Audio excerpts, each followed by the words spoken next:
Have you taken our new survey about attraction and relationship desires? Not that long one from a year or so ago with all those probing questions. I'm talking about our new 5-minute survey. In this new world of gender equality, the old research is worthless. If you are over 18 in a long-term relationship or single or dating, please take our 5-minute survey at stigmasurvey.org. Thank you for listening to the Untoxicated Podcast. I am Matt Salas, and this is the audio version of the latest essay from our Sober and Unashamed website and blog. Now, we hope you'll sit back and enjoy Yummy Summer of Turd. She looked at the back seat of my open-top two-door Jeep Wrangler and asked, "How do I get in?" Her face lit up with delight as she watched her bandmate step on the back bumper, throw a leg over the roll bar, and plop into the seat next to hers. "You mean I can just climb in? Ooh, fun." My youngest kid's high school band played at halftime of the Colorado State University football game Saturday night. Just before the performance, my son texted asking if we could take a couple of other kids home when the bus got back to Denver around midnight. I didn't recognize one of the names, so I asked for cross streets to gauge against my feelings of hospitality. I'm a nice guy, but I'm not building a resume for sainthood. And I follow the Herm Edwards doctrine that nothing good ever happens after midnight. She lived close, so I generously agreed. The girl I had never met talked the whole way home. She gave me different route options. She talked about how her elder brother played football with one of my older sons, and she reminded the other passengers that they had the first of many unexplainable, unrelated to any holiday, days off of school on Monday. "I love my house," she exclaimed cheerfully as she bounced out of my Jeep. I planned to wait for her to find her key and unlock her deadbolt, but her mom met her at the front door with a smile and a hug. After midnight, a smile and a hug. Even though I was the parent driving the kid taxi, that warm interaction still made me feel like the grump of the story. She could have walked home. She only lived a few blocks from the high school. I would not have been at all comfortable with her walking. Please see Herm's doctrine above. And it would have deprived us of the best 4 minutes of my Saturday. That girl was a delight. She was just happy to be alive and participating.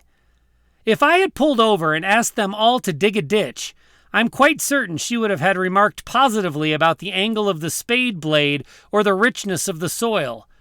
As much as I enjoyed her company, I was also jealous of her attitude. I don't think her mother greeting her at the door and the girl's overall effervescence were a coincidence. That girl has grown up in an emotionally safe family where she has learned the power of connection and love. I've had a really great summer despite some turd sandwiches that have been served up in recent months. Our house has been for sale since April, and we've agonizingly ridden the tariff-stagnated market down for 6 months, price decrease after price decrease. Nothing inspires buyers to jump on a hot property like 163 days on Zillow. My mom is slowly progressing through dementia.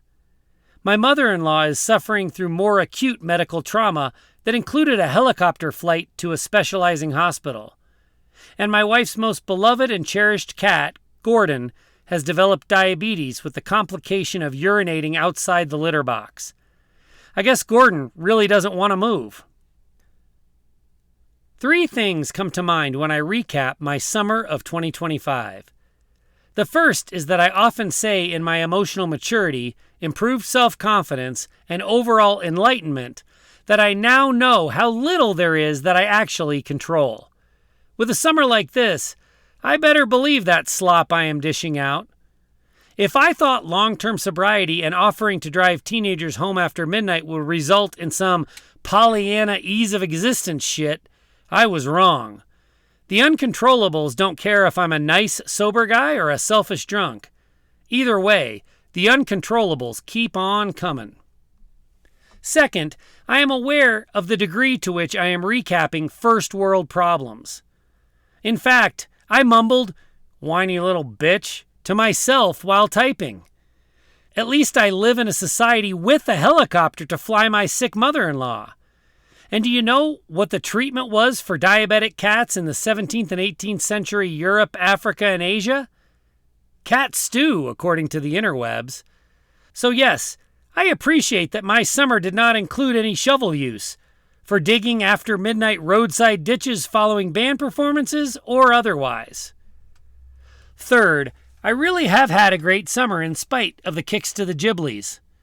I think it has been great because of the people. My people. The girl who spent 4 minutes lighting up a dark night from the back seat of my Jeep really drove this realization, this awareness about connection, home for me. We live 1,000 miles from my mother-in-law. My wife, Sherry, is carrying a heavy burden of guilt. She has made trips to see her mother, and she has future trips planned.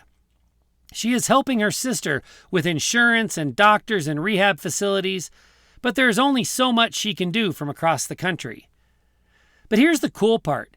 She looks to me for comfort, trusts me to talk through all the details rationally and with empathy, and genuinely cares what I think.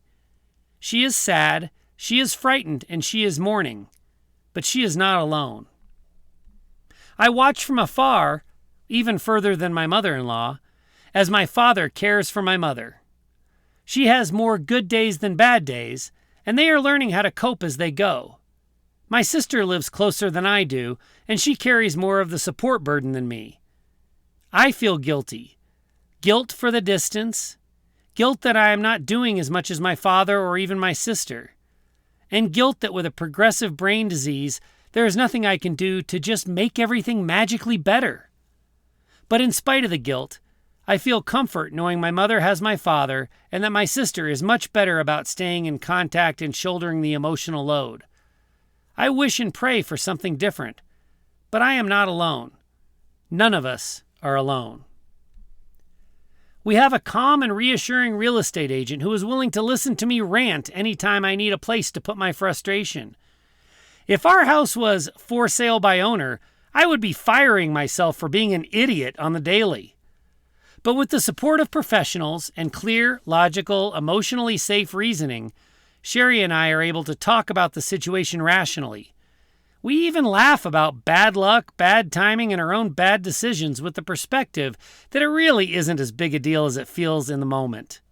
That perspective would be elusive without connection. Cat insulin is readily available and affordable. This means we avoided the necessity of making a decision about some expensive cat surgery or treatment. Perhaps more dreadful than cat diseases is the practical fact that there is a fiscal limit that doesn't apply to humans, and it is within the realm of possibility that my wife and I might draw the line at different dollar amounts. Cat insulin does not approach either of our lines, so we may never know. While I believe in the value of preparation, I can think of few ideas that are worse than having a thus far unnecessary conversation about how much is too much when it comes to Gordon. I'd rather cut off some of my own toes as a sign of diabetic cat solidarity than have that conversation prematurely. Instead, our conversations regarding the cat have been about feeding routines, insulin injection schedules, litter box placement, and how unfazed and unashamed Gordon seems to be about contracting a lifestyle-induced metabolic disease and about pissing himself unapologetically. Sherry values my input in these conversations. Even when Gordon peed on a bedpillow in the middle of the night, she trusted me to remain emotionally safe as we dragged sheets to the laundry and scrubbed the mattress in wordless acceptance of the unavoidable, uncontrollable disruption. If you are wondering why I tolerate all of this, even if it is affordable, my tolerance stems from my knowledge about what Sherry would decide if I gave her an ultimatum. So I scrub my hierarchically dominant feline's urine in knowing silence. As my son's bandmate who spread After Midnight Joy across Southeast Denver reminded me, I've had a pretty great summer because of safe connection. There were no glamorous vacations. I did not get a raise or hit the lottery. And our nation's political dysfunction and division did nothing to add to my comfort and pleasure. When I contrast my navigation of the plop minefield of this summer to a smooth and easy summer back when I was a drinker, the differences are stark and terrifying. Alcohol is isolating. In spite of the misclassification of alcohol as a social lubricant, booze actually makes me withdraw into myself, my own opinion, my own needs, my own selfishness. I might be interacting with others, but alcohol inhibits my awareness and compassion in a way that makes me prone to outbursts, encourages inconsiderate jokes, and gives me a hair trigger for getting my resilience-free feelings hurt. In a word, alcohol makes me unsafe. Unsafe physically, unsafe rationally, and unsafe emotionally, for me and everyone around me. It is impossible to feel the joy and confidence of connection simultaneously with the isolation of alcohol. The deeper my awareness of the power of connection becomes, the more I wonder why I ever thought an isolating toxin like alcohol served a viable purpose in my life. Don't get confused. Independent, confident connection is not the same as gloomy, pathetic attachment. If that sentence confuses you, ask yourself this question. Am I showing up as a stable, sober asset to the people who love me, or am I an untrustable liability, draining the life from the people who still feel enough guilt to be hanging around? As an alcoholic, I didn't need my wife's support to get sober. I needed to find resources for support, then lean on the resources and my own determination to be the man my family deserved to lean on. Being connection-worthy isn't about sucking the oxygen from the room. Being connection-worthy is about injecting cat insulin and weed-whacking the grass around the perpetual for sale sign in the front yard. Being connection-worthy is about doing both without being a whiny little bitch. My mom was having a bad day recently. I can't imagine the frustration associated with memory loss. I was startled but heartened to hear what she said about my dad. I have heard that the frustration of dementia can make its victims lash out, even at loved ones. But not my mom, not yet. In a very characteristic show of gratitude, even on a bad day, my mom said, "I have the best man to take care of me." It occurred to me that even as the one on the receiving end of support and care, my mom is finding ways to show up and to be deserving of receiving and giving safe emotional connection. What a blessing. What an example. What a gift for everyone who loves her. Circumstances are unavoidable and uncontrollable. Safe emotional connection is what drains the power from unfortunate circumstances. I can't think of anything about which to be more thankful than the awareness of the joy of connection, with my own mother or a 4-minute interaction with a stranger. I guess there are exceptions to the Herm Edwards doctrine. I guess occasionally, if we are safe and aware, something good can happen after midnight. P.S. My 2 middle boys, both students at CSU, went to watch and support their little brother playing at halftime of the football game Saturday night. Meanwhile, their eldest sibling, their sister, flew to visit her grandmother at her medical rehab facility for the weekend. All 4 of our kids sought the joy and love of connection with family. They initiated all of the interactions without encouragement from their very, very, very proud parents. Some people scoff when I talk about the impact of emotional safety on families. This past weekend, my family served as powerful evidence that emotional safety is no scoffing matter. If we change the culture, we can change the world. Now, please take our 5-minute survey on attraction and relationship dynamics at stigmasurvey.org.